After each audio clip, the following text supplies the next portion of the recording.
Nicole Yala. Siguro ang dami-dami mo nang natatanggap na mga mensahe katulad nito.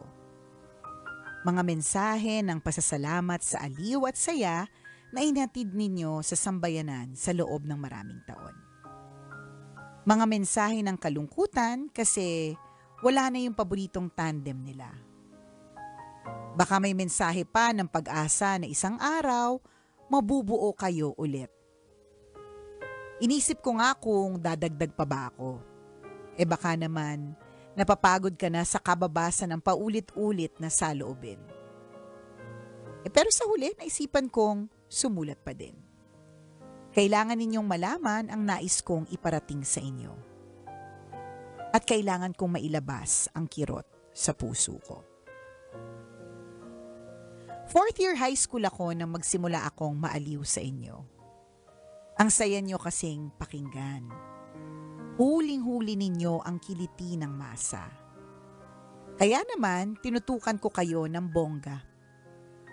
Eto pa, hindi ko kayo basta pinakinggan lang. Pumila at nakisiksik din ako sa mga mall at supermarket tours ninyo. At hindi pa doon natapos. Tuwing maglalabas kayo ng libro at album, bumibili ako. Tapos pila ulit para magpapirma. Hindi pa nga usong influencers, malaki na ang impluwensya sa akin ng tambalan. Hindi lang kayo puro kulit, ang dami ko ding napulot na life lessons sa inyo. Dahil sa inyo, nagkaroon ako ng positibong pananaw sa buhay.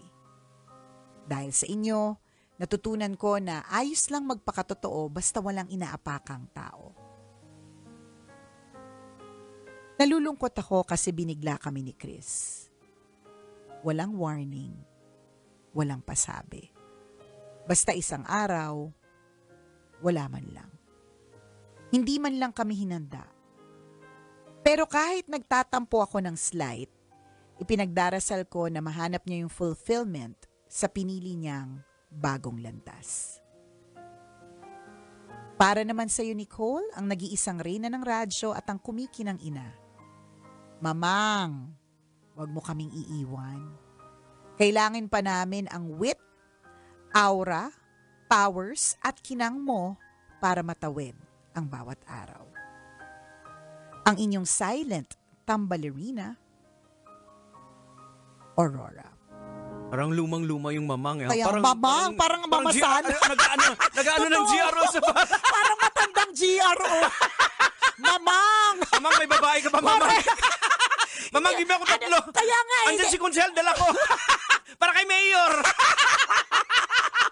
Si Mr. Lim, andyan. Yung Chinese na businessman, yung kapartner ng mayor. Mamang, sino ba dyan? Oo nga. Ang lakas makamamasan.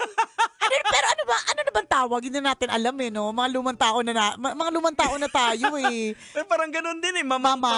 Parang ganun eh. Ano ba naman yan? Parang nung isang beses, may nagsabi sa akin, grabe ka, may sinabi nga siya artista pero matanda na talaga yung artista. Hindi. Ang sabi sa akin, grabe yung hiwalayan ninyo, parang Sharon Gabi. Sabi ko, Sharon Gabi talaga? Hindi man lang Katniel.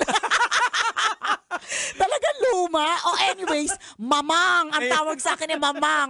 Sige. Hindi po ako aalis. Bakit? Radio is my life. Yeah. So, sa kasalukuyan, I don't see myself, and even in the future, although only God knows, no? Mm-hmm.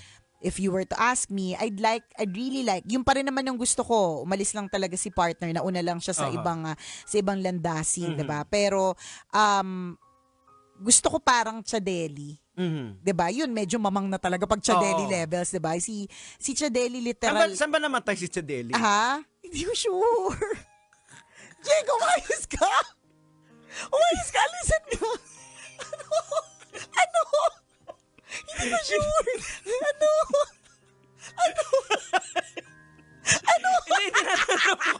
Hindi ko sure. Hindi kasi kagaya dito sa mga na-observe natin dito sa company, sa drama. Merong mga dramatista dyan na matatanda na during nagda-drama, inatake sa puso. Yung parang habang naka-ere. Habang nagre-record. Ganun ba si Chadeli? Hindi si Chadeli, parang siya yung Old age na eh, di ba? Old age na siya eh. Kung di nyo po kilala, explain mo kasi baka kabatch mo. Kabatch yung Tanghenyo. Tanghenyo, pwede ka ba lumabas sa Tanghenyo? Para i-explain mo kung anong kinamatay ni Chadeli. Alam mo, Nicoliala. Ano?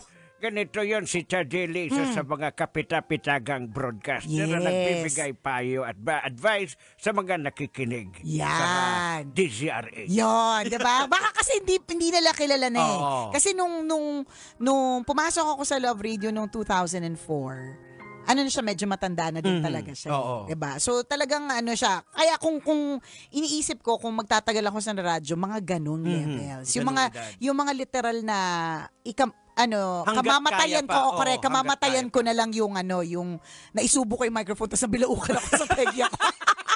Ganon kasi may edad na ako o kaya nalunok ko yung pustiso ko kasi ang tanda ko, natawa pa ako ng tawa na malakas. Oo, Ganon. ayan. So that's the goal. So to you, Aurora, ang ating silent tambalerina, yeah, that's the goal ni Nicole Ayala. But only God knows, di ba? Oo. Goal ko yon, plan ko yon. Ayan, tama. So hindi ko alam kung anong plan ni God. Parang plan ko para sa tambalan, umabot ng 30 years yung, may plano na ako sa 30th celebration ng anniversary namin. Pero ang plan ni God hindi. Oo. So, Teka lang, after your 20th year celebration, So, tama na yan. kunin, Sobra na. Oo. kunin ko muna saglit, Oo, 'di ba? kasi may paggagamitan May ako sa kanya. paggagamitan ako sa kanya. At hindi din natin alam, 'di ba? Malay mo. Hindi natin alam, may comeback, hindi natin, no one knows for sure. Wala. So, pero sa ngayon, rest assured, dahil wala naman ako ibang pupuntang trabaho, masyado na ako matanda para mag-GRO talaga. Tsaka ito yung love kong work. Tama. So, this is something that I really love to do. Parang I live it, I breathe it. To the point na nga, Diego, na diba, ipinangalan ko ang aking panganay na anak sa Nicole Ayala. So, siya Correct. talagang original na, actually hindi, niloloko ko siya. Kasi merong isang tambalanista na ipinanganak niya yung anak niya parang 2007. Nicole Ayala yung pangalan. As in, ID niya, ganyan, pinakita niya sa akin yun eh. Anyways, so, ganon yung pagmamahal ko sa radyo. So, hindi ko nakikita yung sarili ko. Plano ko to stay hanggang malunok ko na lang yung pustiso ko, tas mategi. Ganon, diba? Well, sa mga kagaya natin na talagang minahal natin ng sobra-sobra yung radyo, ang hirap tanggalin ng virus ng Totoo. radyo. I'm wondering nga kung yung pinakikinggan tayo ni Chuper. Alam mo yun, yung parang ganon. O yung mga umalis ng radio, parang nakikinig pa ba kaya sila or hindi kasi masyado masakit or I don't know. Kasi ang radio, once na may virus ka ng radio, kahit wala ka na sa radio, pag napakinggan mo yung radyo, biglang bumabalik lahat eh. It's all coming back. Oo. Ganun. Kaya kung may mga dating mga nagraradyo, pag nabisita sila sa isang radio station, bumabalik tuwang-tuwa sila Totoo. May ganun, basta may extra feel siya eh. Meron siyang specific na aura, meron siyang magic na ibinibigay. Oo, Ganon. kagaya nung nakausap ko matagal na si Jose Marichan. Na sabi niya, alam mo na naging DJ din ako dati. Sabi? Sa Iloilo. Kabatch din ba to ni Tanghenyo? Tanghenyo! Tanghenyo! Kabatch mo si Jose Marichan! Ay, medyo nauna lang ako sa kanya ng konti. Oo, di ba? At doon ko nalaman na pareho pala Ilonggo pala si Jose Marichan. Hindi ko alam, ang tagal-tagal ko na siyang Oo kilala. nga, kasi ang alam lang natin, bumbunan niya, lumalabas na pag-August. Sabi daw, ika nga, the father of Filipino Christmas. Ayan. Ilonggo pala. Yan, so, nung nagkwentuhan kami, naging DJ din pala din dati siya. O, di ba? Yung mga ganon. So, tingnan mo, tapos naging recording artist. Tapos, up until now, yung kanyang kanta, tinutugtog pa rin sa atin. Hudyat ng pagka tinugtog na sa radyo, di ba? Hudyat na Pasko na sa Pilipinas. Ayan. So, ganon po yung magic na ibinibigay ng radio. So, hindi siya yung basta-bastang matatalikuran talaga. Kung taong radyo ka talaga. Kasi meron correct. mga na talagang gusto lang nila itry tapos hindi sila naging masaya kaya umalis na sila kaagad. Yes, oo. Pero may kung mga iba taong oo. radyo eh. Ikaw ba yung mga tipong tumatawag sa radio station tapos nagre-request ng kanta? nung Ganun bata ako ka? nag-umpisa. Di ba?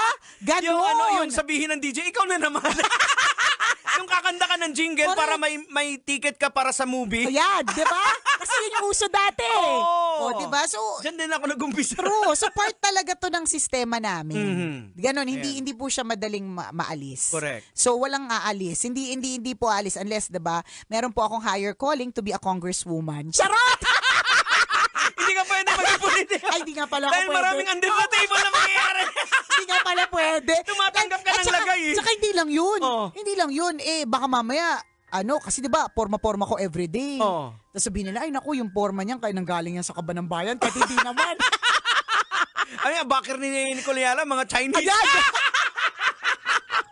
Ganon! Ay, ayoko na lang. Kasi tama, ang galing talaga ni Lord. Between us ni Chris, hindi pagdududahan si Chuper di ba? Ako pa talaga yung pwede pag-isipan. Kumikinang ka eh. Correct, kumikinang talaga eh. But thank you. Thank you. I will still continue to shine. And thank you dahil sa mga kwento mo, Aurora, na talagang naging parte kami ng buhay mo. And totoo kasi sinabi mo na everyday nakaka-receive kami ng mga mensahe na gano'n. Hindi ko alam kung hanggang ngayon hindi pa rin nagbabasa si Chuper kasi gano'n yung nagbabasa yun eh. Pero ako, maraming time na siyang magbasa. Nga, marami na siyang time magbasa. Di ba? But we thank you. Hindi po, huwag kayong magsawa na mag-express ng inyong support. Yeah. Yan, di ba? Ganon! Alright. Chadeli talaga. Ang henyo Loves natin yan si Chadeli. Oo naman. Tsaka naabuti mo si Chadeli, siya, machi-machi siya. Kaya lagi ko niloloko ng asawa ko Alam mo, magiging Chadeli ka talaga. Kasi siya, kung purple ang top niyan, purple lahat yan. Pati bag niya purple. Di ba? Ganun yung mga kinang-kinang ko So doon tayo papunta. Sabi ko. Alright. Pero anong sabi ni Lord? Hindi pa natin alam. Hindi natin alam. Hayaan natin si Lord ang mag-guide sa atin. Sa True Laluto Saan lang tayo halong dadalhin? Eklabu. Corrected by. Ayan. Alright, so kami hanggang dito na lang tayo. At, For now, for now. Ngayon, Muli ako po, siyempre, ang kumikinang ulo, Diego Bandido, pag may buhok, hindi po ako yan. At ako ang kumikinang ina mo na si Nicole Ayala na nagsasabing masakit mang tanggapin. Pero kailangan tanggapin na hindi lahat ng tao ay mananatili sa atin. Ay, talagang forever. Kailangan pa bang i-memorize yan? Basic! Kailangan pa bang i-memorize yan? Love Radio. Basic!